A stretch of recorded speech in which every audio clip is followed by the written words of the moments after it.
हर किसी की लाइफ की इतनी प्यारी स्टोरी है, but everybody is hiding a pain behind their smile.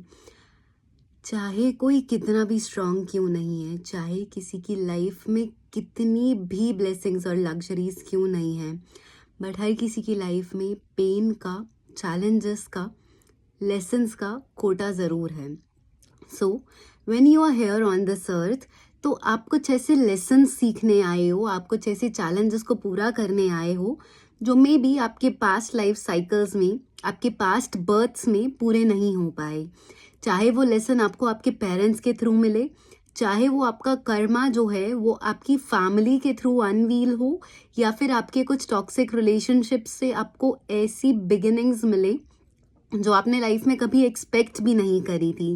Exactly बिल्कुल उसी तरह जब आप एक रिलेशनशिप में होते हो एंड यू गेट चीटेड और you get hurt to such a level कि आपको समझ भी नहीं आता कि आप लाइफ में कभी प्यार कर पाओगे या नहीं कर पाओगे।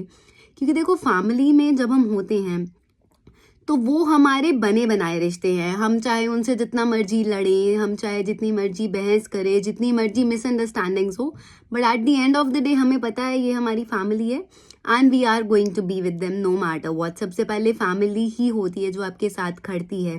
But when it comes to friends, when it comes to other lessons, when it comes to other people, जिसमें से एक बहुत बहुत इंपॉर्टेंट रिश्ता होता है जो हमारे लवर का या हमारे पार्टनर का या हमारे स्पाउस का होता है। And we every one of us literally, चाहे वो हमारे पेरेंट्स हैं, ग्रैंड पेरेंट्स हैं, या हमारी जनरेशन है, या हमसे आगे आने वाली जनरेशन होगी, हर कोई अपने लेसन्स बिल्कुल लाइफ में बढ़ के ही सीखता है।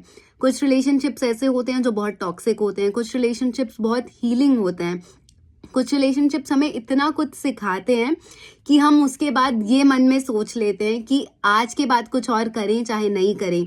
बट एक तो किसी को मन की बात नहीं बतानी और ना ही किसी से अटैच होना है। और हम कभी कभी इतना शेल में चले जाते हैं, कभी कभी खुद को इतना बंद कर लेते हैं कि हम एक्सप्लोर करना ही बंद कर देते हैं लोगों को। जबकि एज अ ह्यूमन हम लाइफ में एक्सप्लोर करने ही आए हैं, एक्सपीरियंसेस गैदर करने ही आए हैं, और कुछ नहीं है जो साथ जाएगा। And at the right point of time, जब हमारा दिल रिसीव करने को तैयार होता है, जब हमारी सोल उस कॉन्ट्रैक्ट में बंधने को, उस कॉन्ट्रैक्ट में ट्रांसफॉर्म होने को तैयार होती है, तब हमारी लाइफ में वो पर्सन की एंट्री होती है जो हमारी लाइफ को ना ही हील करता है बट समझता है और समझाता भी है, और हमारी लाइफ का सबसे ब्यूटिफुल पार्ट बन के रह जाता है। So stay hopeful, love every one around you, because every heart is grieving.